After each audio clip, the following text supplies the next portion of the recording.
Welcome back. Today's video is going to be on my daily carry pistol.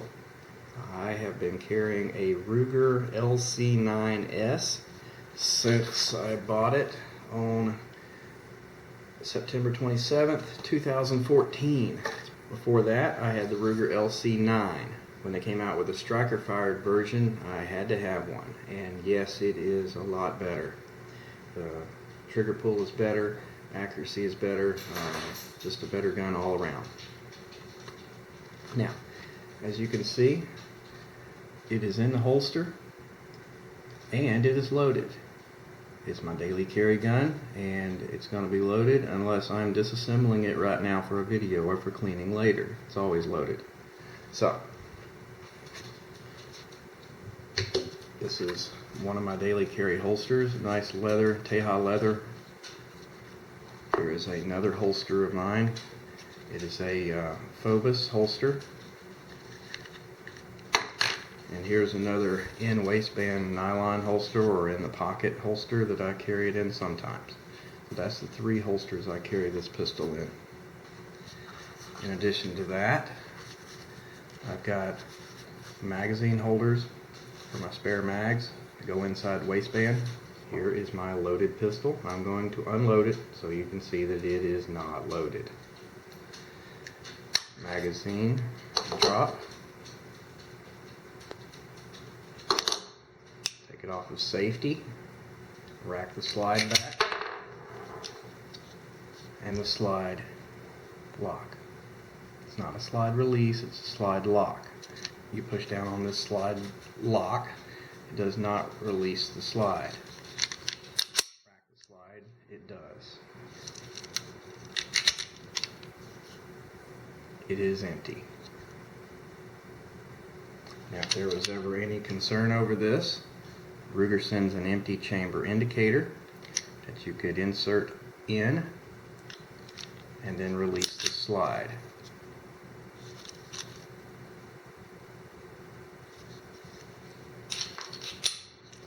We won't be needing that now. Typically when I do videos or disassembly or cleaning, I do not have live ammo on the table. This particular video, I'm going to have some ammo here because I want to discuss the differences and what types of ammo work really good in this pistol. I will set this aside. There's no ammo in my immediate vicinity. First things first, I bought this pistol new. It comes in a cardboard box. Got my receipt from when I bought it. I think I paid $3.60 for this and tax. It comes with one previously shot cartridge, instruction manual, all the paperwork from Ruger. It comes with a Disassembly dummy magazine or empty chamber indicator, small base plate for the magazine if you don't want the pinky extension. This pistol, I've made two modifications to it. The first modification was to remove the magazine disconnect. Now the magazine disconnect, if you drop the magazine or if it comes loose or it's not fully seated, you cannot fire the pistol. It has a little spring. Now I removed that and now it will fire with the magazine out. Now this is not recommended by Ruger or anybody else, but it seemed to be a safety issue for me, as if I ever accidentally press this button while it's loaded, empty, and I need to fire this round, I could not do that with the magazine disconnect in. Because if I were to drop the magazine or something, have an accident, and I needed that one last round for self-defense, that would limit me. So for safety reasons, I removed it. I'll show you the other modification I did a little later. I'm going to zoom in now so we can see the disassembly and some of the other work that I've done to this pistol.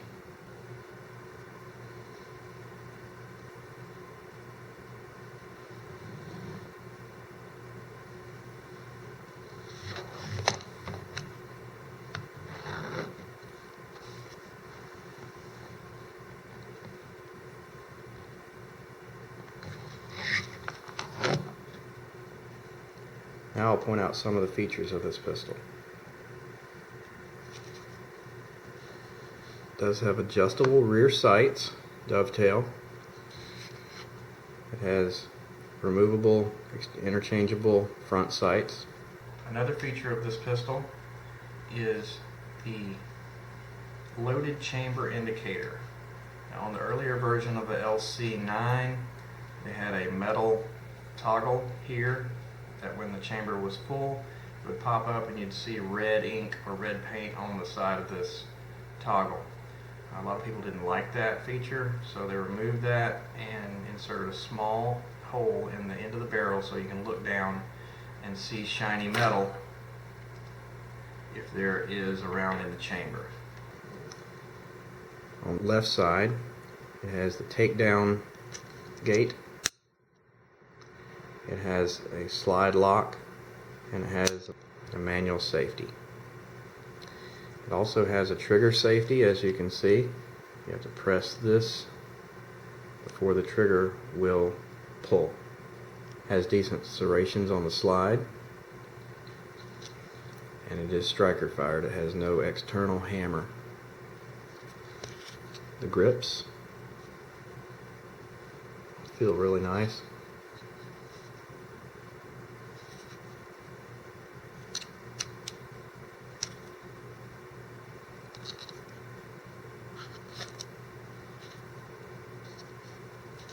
The magazine release is on the left.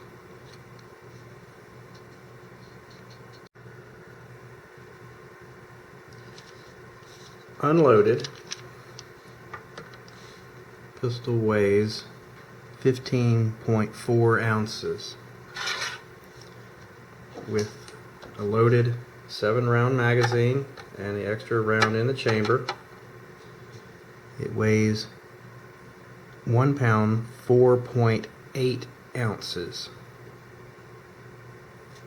Now I'm going to go through the disassembly process. You can use the factory dummy magazine in this process or not.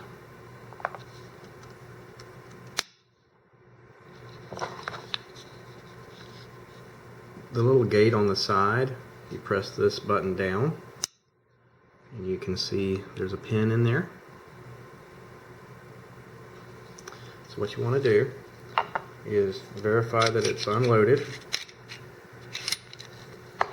Insert the dummy magazine. Verify it's unloaded. Point it in a safe direction and pull the trigger. Alright, this releases the spring tension on the striker. Now that it is unloaded and will not fire again, I'm going to drop the dummy magazine. I'm going to slide the slide back slightly, and from the other side you can poke with a very small drill bit or a toothpick or something through a little hole in the other side and push out the pin. And when you push out the pin, the slide goes straight forward.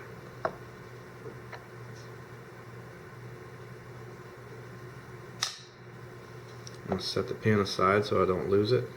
As you can see, the inside, here's the striker back here. Slides, it's all polymer. I'm not going to go into the detail of removing the trigger group or how to remove the magazine disconnect. There's other videos on YouTube that will help you do that.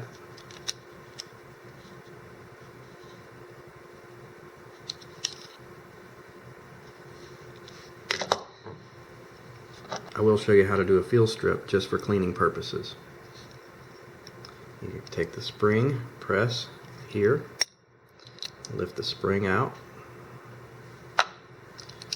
lift up on the barrel, and pull the barrel out.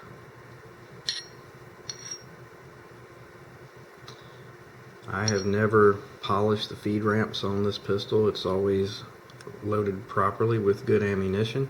Never had to do any modifications to that. Still got the nice factory black finish on it.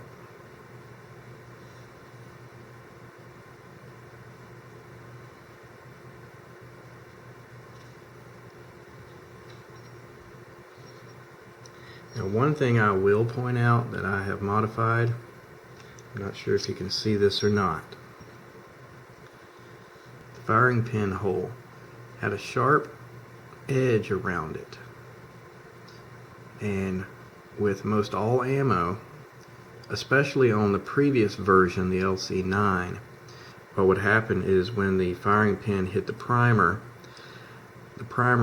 would explode and bulge outward while the pistol was trying to cycle the next round, and the primer would scrape on that firing pin hole, and it would take off little bits of brass from the primer, and little bits of brass would go up in the firing pin hole, and I realized that that was clogging the firing pin hole, and after a few magazines the pistol would stop functioning. So my fix for that was to take a 1/4-inch drill bit and go through this end, position it directly over the firing pin hole, and turn it with my hand a few rotations just to chamfer the firing pin hole. I'm not going to do it anymore now because it's already the way I want it. Now, you may have to use a smaller bit than a 1/4-inch because of the extractors in the way, but I completely disassembled the slide when I went to do the work on mine. It's just the other modification I was talking about. What it did is put about a 20 to 30 degree bevel on the exterior of the firing pin hole, and that made it not shave off any brass from the primer. I'm holding a light on the firing pin hole now so you can a little bit better see the chamfer on the edge.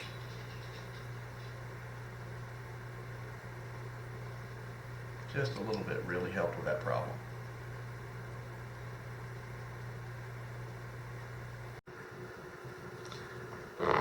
Now, to put this back together, basically just put the barrel back in and the spring. Press on the spring, slide it down in here, take the receiver and the slide, align it properly, pull it back in, and the hole.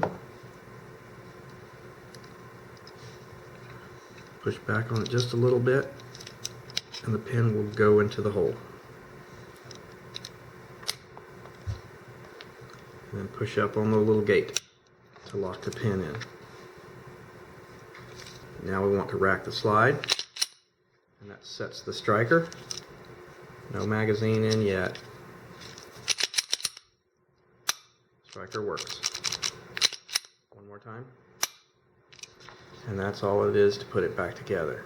Now, I'd like to talk about ammo choices.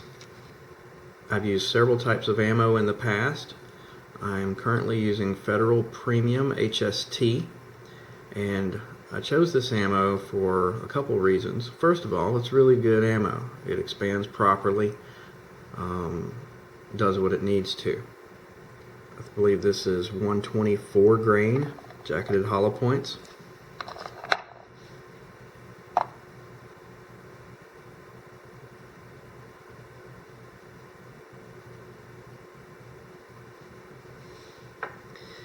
Now, why did I first choose to use this? Well, it's because I had a failure with Hornady Critical Defense. The Hornady Critical Defense ammo, I'll show you why. As you can see, it has a straight edge, where the Federal has a rounded edge. May not think that means much, but it does. I'm going to try to explain now why these Hornady rounds jam in the gun. So I've got the gun disassembled. I've got one of the Hornady rounds in the magazine, and I'm going to put the barrel in place. The barrel, when it's ejecting a round and loading the next one, it falls back and down. As you can see, it's not pointing straight up. Typically will tilt back on these smaller guns to aid in feeding. So when it's in this position, ready to load the next round, the slide will come from the back and push this round forward. Well, the steep angle of the feed ramp, this round just hits the end of that feed ramp and won't go any further. So it comes forward and just hits. There's no curve to the front of the bullet, so it just jams. So I've unloaded the Hornady. Now I'm going to load the Federal. Show you the difference. The Federal bullet has a round tip to it that when you push the back of the bullet case, it hits that feed ramp and slides right on up into the barrel with no issues. So show that again.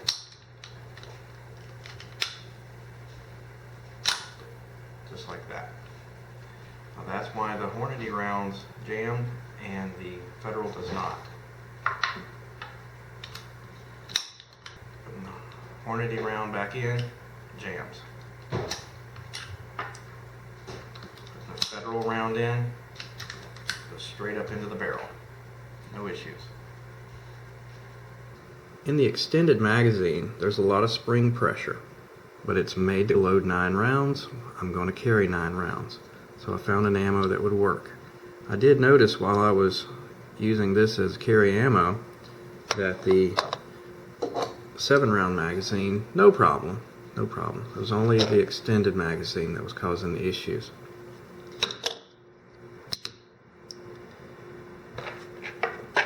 Now, when I would take it to the range and just shooting some regular full metal jacket ammo, the full metal jacket ammo worked in both the extended mags and the 7-round magazine. So what I decided to do was to get a bullet with a similar profile, a curved profile, just like the full metal jacket. And that theory worked. This ammo has been great ammo, loads properly, feeds properly. What that teaches me is that you obviously need to shoot your carry ammo out of all your magazines before you carry it to make sure that it'll function properly. If I had chosen to carry the Hornady ammo and needed to use it in a self-defense situation, the 1 round in the chamber would have worked, but the second shot would have jammed. So that's one good reason why you need to test out your carry ammo. Not just shoot your full metal jacket at the range and then reload it back with your carry ammo for self-defense. Now that we've gone over the pistol, I'm going to take it out to the range and fire a few rounds for you. I've got a couple of shoot and see targets set up at 7 yards. I'm going to be shooting full metal jacket ammo today.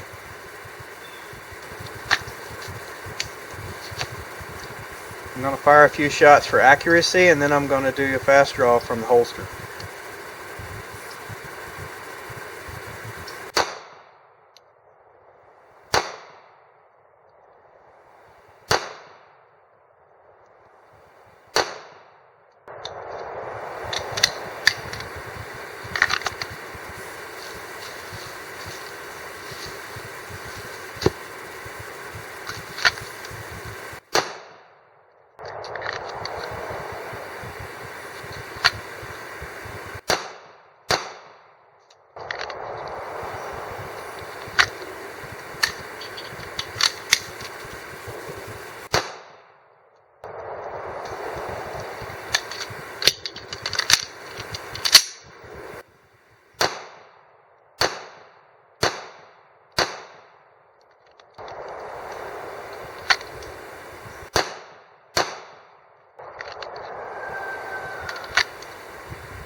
As you can see, my shooting is nothing special.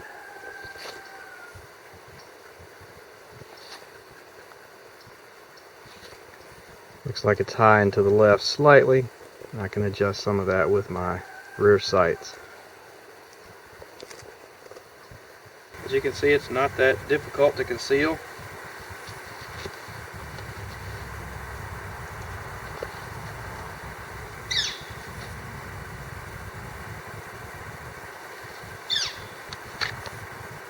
Overall, very satisfied with this pistol. It has helped me out of a couple bad situations just because the person saw that I was armed and backed down. I've not had to draw this on anyone yet. I'm very happy for that. If you're looking for a small compact 9mm single stack, I would definitely recommend the LC9S. I would not recommend the LC9 because of the trigger pull is not that great, makes it less accurate. But I would definitely recommend the LC9S or LC9S Pro that does not have a slide safety.